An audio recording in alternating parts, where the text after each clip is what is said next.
우곡의 날숨호흡과 실상관법 제1편.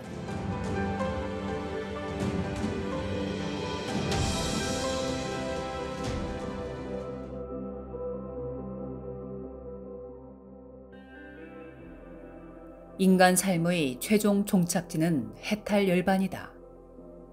언제 어느 생이든 돈으로 무심지혜를 득하고 해탈열반에 들지 못한다면 생사고의 사생육도는 끝나지 않는다.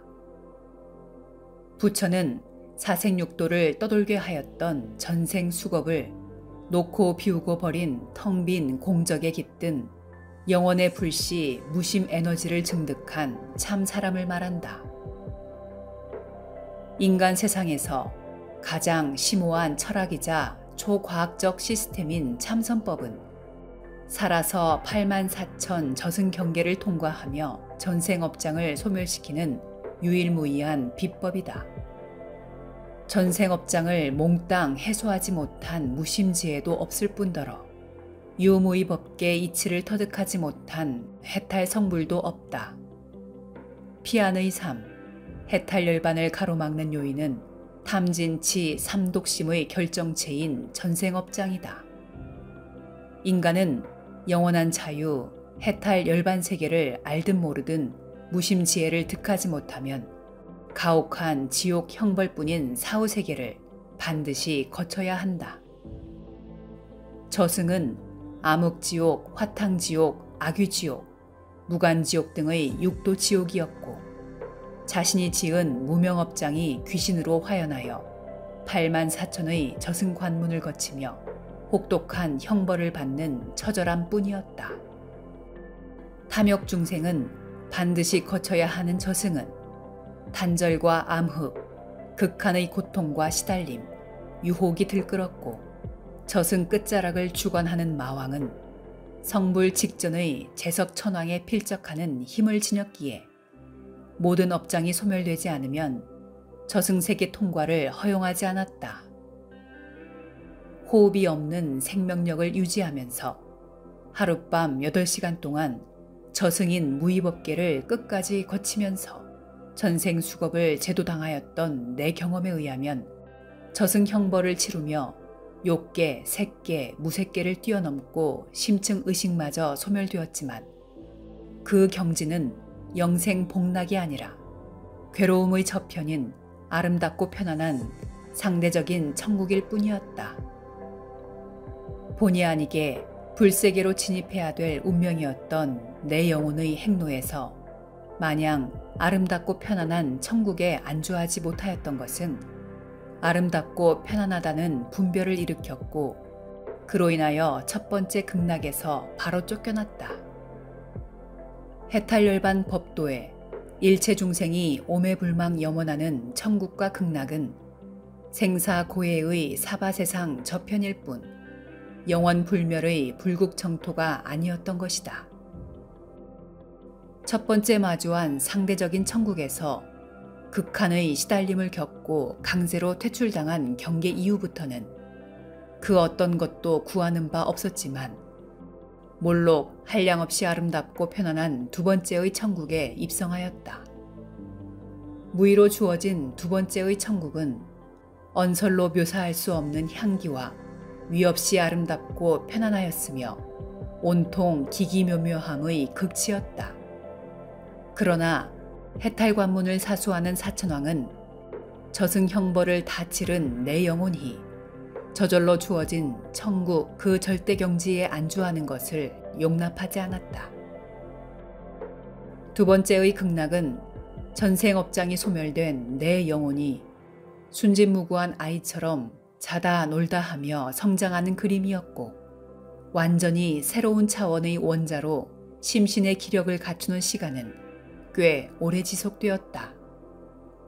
중생업장이 해탈 열반세계로 진입하는 것을 통제하는 사천왕 관문은 불성이 부활하는 경계였으며 최상의 극락세상을 보시하는 유혹에도 이끌려가지 않으려 부정에 부정을 더하는 절박함과 처절함만이 가득하였다.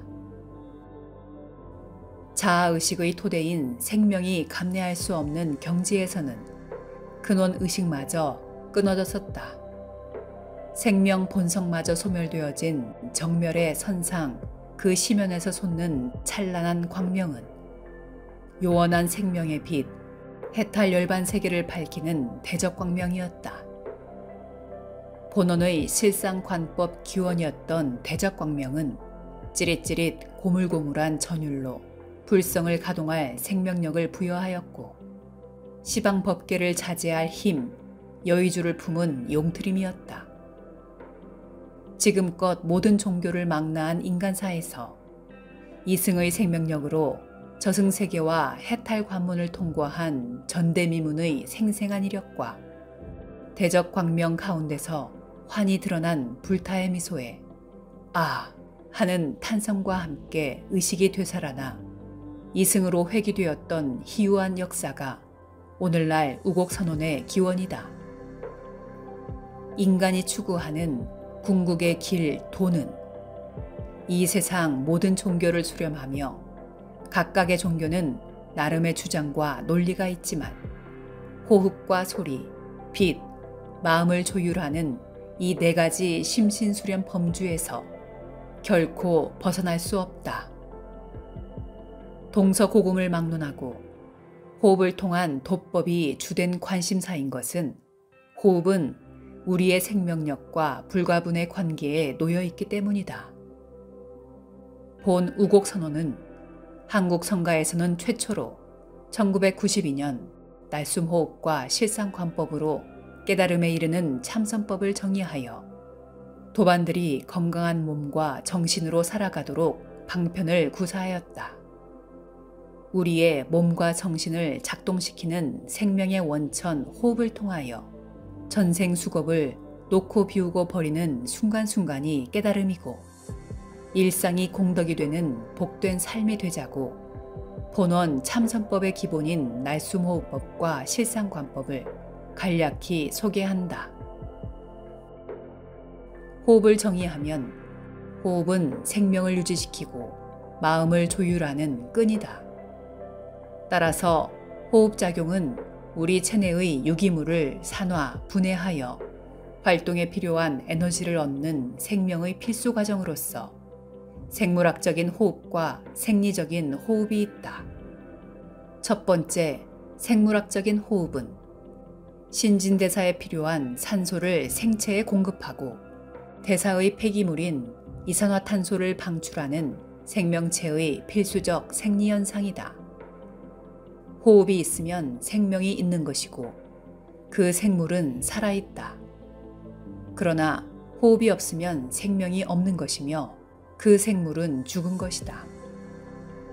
두 번째, 생리적인 호흡에는 두 개의 과정이 있다. 첫째, 폐호흡, 외호흡. 폐호흡, 즉 외호흡은 공기가 코로부터 기도를 거쳐 허파의 폐포까지 들어가서 폐포의 혈액으로 공기가 전달되는 과정을 말한다.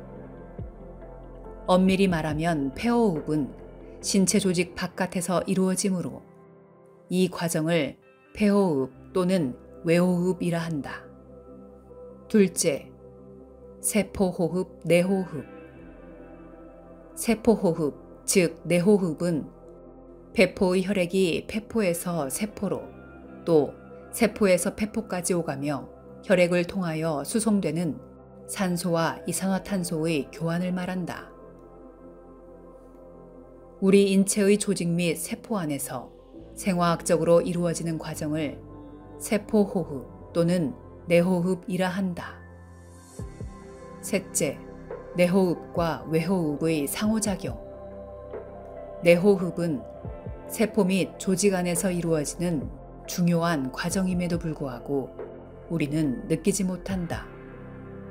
반면에 외호흡은 숨을 들이쉬고 내쉬고 하는 동작들을 바로 보고 느끼며 숨을 조절할 수 있고 호흡을 느낄 수 있다. 우리가 숨 쉰다는 호흡은 폐호흡과 외호흡의 동시작용으로서 외호흡이 없으면 내호흡은 불가능하다. 외부의 산소와 버려야 될 내부 이산화탄소가 없이는 내호흡은 이루어질 수 없듯 호흡은 늘 상호 보완적이지만 외호흡, 즉 폐호흡은 내호흡, 즉 세포호흡에 우선한다. 1. 폐호흡의 원리. 폐호흡의 기본 원리는 폐가 스스로 팽창하여 공기를 빨아들이고 폐가 수축되어 공기를 내뿜는 것이 아니다. 폐는 본래의 용접보다 작게 수축될 수 없다. 우리가 아무리 숨을 짜내듯이 내뿜어도 폐에는 일정량의 공기가 남아있어 폐는 본래의 용접보다 작아지지 않는다.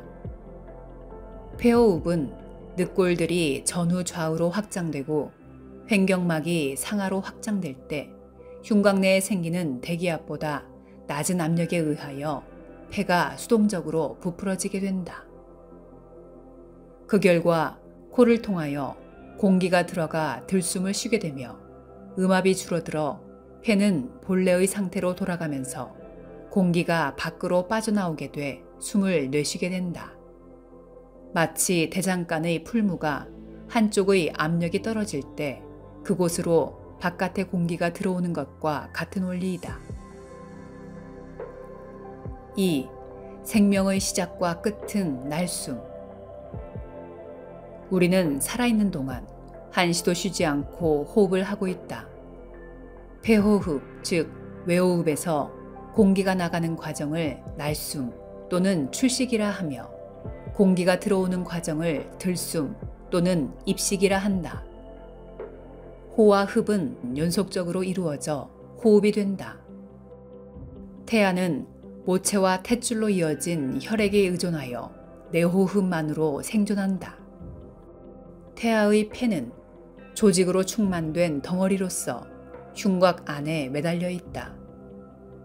출산 직후 압축되었던 흉곽이 확장되고 흉곽 내의 압력이 낮아짐에 따라 흉곽의 덩어리로 매달려 있는 폐는 상대적으로 부풀어 오르며 폐포들이 생성되면서 외부 공기가 기도를 통해 들어가게 된다. 신생아는 최초 울음을 터뜨리기 직전에 흉곽 내에 생긴 음압에 의하여 공기가 수동적으로 조용히 들어가며 울음과 함께 강한 날숨 들숨으로 폐포를 부풀린다. 이런 생리현상을 어떤 종교는 누가 숨을 불어넣어 생명을 주었다고 말하는 것은 무지의 소치다.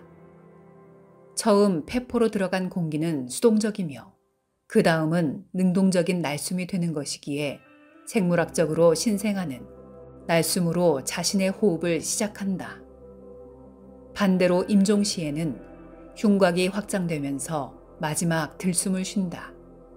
이어서 흉곽이 본래의 상태로 되돌아가면서 폐 안의 공기는 어떤 날숨보다도 가늘고 길게 나온다. 마지막 날숨 후 흉곽은 더 이상 확장되지 않는 상태가 인간의 죽음이다. 마지막 들숨 후에 날숨이 없는 것으로 느껴지기 때문에 흔히 숨을 몰아쉬고 임종하였다고 한다. 탄생의 순간 수동적인 호흡까지 곁들어 생명이라고 한다면 반대로 임종은 긴 날숨으로 조용히 생명이 끝나므로 마지막 날숨과 함께 생명이 나갔다라고 한다. 세 번째, 탄생은 정자와 난자, 영혼의 조합. 호흡은 육신과 정신을 이어주는 끈이며 살아있는 생명의 상징이다. 인간의 잉태는 정자와 난자, 영혼이라는 3요소의 집합체이며 모체를 통한 간접 호흡에 의하여 생명력이 가동된다.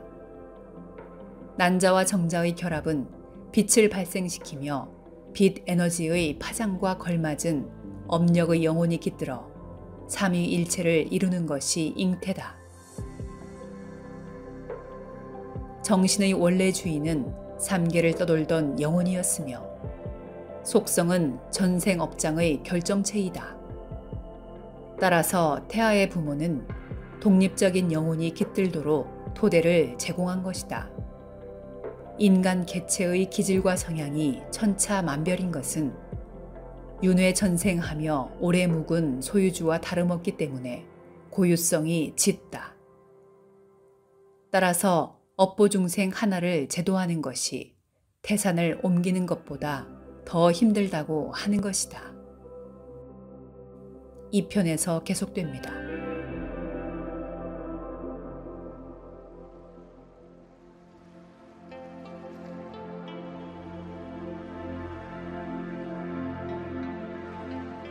우포늪.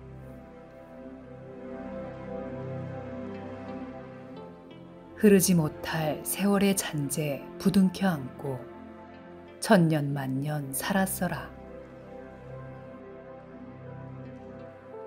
너부러진 등살 위에 낮은 곳으로 임하는 억겁의 고요 들쳐 업고 거친 세월 사겼어라. 사가서 여문 뻘향기 흐드러진 넉넉함에 외가리, 개구리, 미꾸라지, 그리고 나. 봄빛에 아우러진 동업중생 쓸어하는 우포늪. 가없는 생명의 수피로다.